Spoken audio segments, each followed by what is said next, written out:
जुड़ने का सौभाग्य मुझे मिला है।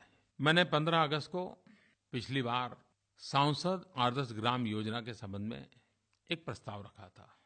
उसके बाद बहुत सारे सांसद मित्रों ने इस काम को साकार किया, बड़े मन से लगे रहे।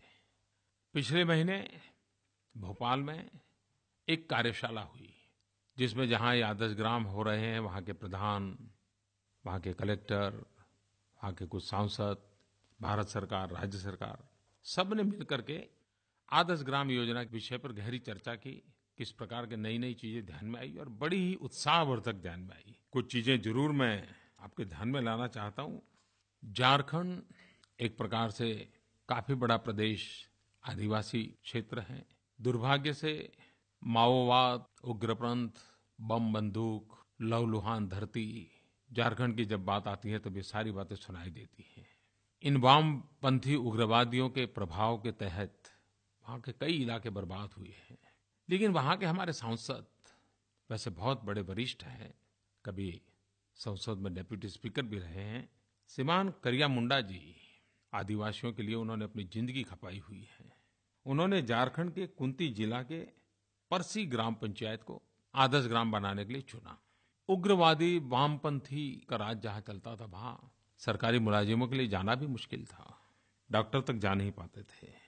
उन्होंने खुद जाना आना शुरू किया, लोगों में विश्वास पैदा किया, सरकारी व्यवस्थाओं में प्राण भरने की कोशिश की, अधिकारियों को आने के लिए प्रोत्साहित किया और एक लंबे अरसे से उदासीनता का जो माहौल था, उसमें कुछ कर गुजारने का इच्छा पैदा की।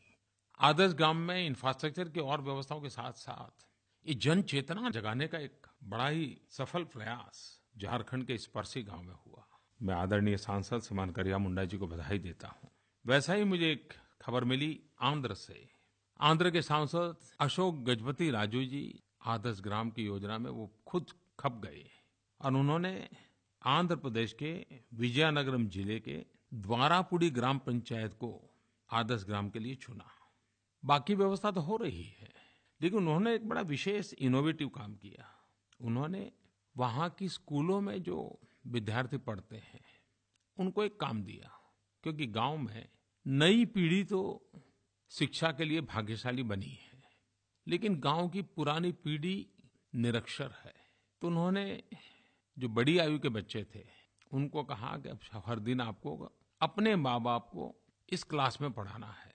और वो स्कूल एक प्रकार से सुबह बच्चों के लिए शिक्षा और शाम को बच्चों को शिक्षक बनाने वाली शिक्षा देती है। और करीब-करीब 550 प्रौढ़ निरक्षर को इन्हीं बच्चों ने पढ़ाया, उनको साक्षर किया।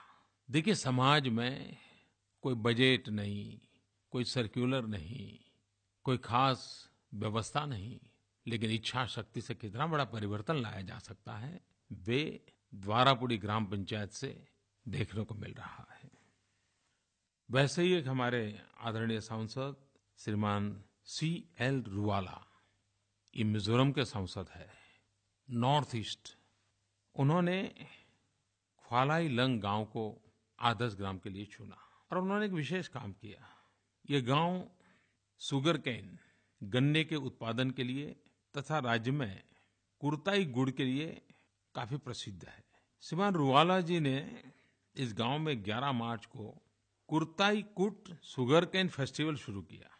सभी क्षेत्र के लोग उसमें एकजुट हो गए। पुराने सार्वजनिक जीवन के लोग भी आए, वहां से निकले हुए सरकारी अधिकारी भी आए और गन्ने के उत्पादन की बिक्री बढ़े, उसके लिए एक प्रदर्शनी भी लगाई गई। गांव को आर्थिक गतिविधि का केंद्र कैसे बनाया जा सकता है, गांव के ही उत्पादन का मार्केट कैसे किया जा सकता है, आदर्श गांव के साथ साथ एक आत्मनिर्भर गांव बनाने का उनका प्रयास, सचमुच में श्रीमान रुवाला जी अभिनंदन के अधिकारी हैं। मेरे प्यारे देशवासियों, मन की बात के साथ आप जुड़े रहते हैं। टेलीफोन के द्वारा, mygov.in के द्वारा आपके सुझाव मुझे मिलते रहते हैं। आपके पत्रों की बाद में आकाशवाणी पर चर्चा भी होती है, सरकारी अधिकारियों को बुला करके चर्चा होती है। कुछ लोग अपनी समस्याएं लिखते हैं, समस्याओं का समाधान करने का भी प्रयास होता है। भारत जैसे देश में हमें अनेक भाषाओं को सीखना चाहिए। कुछ भाषाएं तो मुझे सीखने का सौभाग्य मिला है, लेकिन फिर भी इतनी भाषाएं हैं कि मैं कहाँ सीख पाया नहीं। लेकिन फिर भी मैं आकाशवाणी का आभारी हूँ। इस मन की बात को रात को 8 बजे हर एक राज्य की प्रादेशिक भाषा में वो प्रसारित करते हैं। भले वो आवाज़ किसी और की हो, लेकिन बात तो मेरे मन की होती है। आपकी भाषा में आप तक पहुँचने का भी रात को 8 बजे ज़रूर प्रयास करूँगा। तो एक अच्छा हम लोगों का नाता जुड़ गया है। पिछले समय मैं 1 वर्ष पूर्ण कर रहा था, आज हम नए वर्ष में प्रवेश कर रहे हैं। मेरे प्यारे देशवासियों को फिर एक बार बहुत-बहुत शुभकामनाएँ। जय हिंद।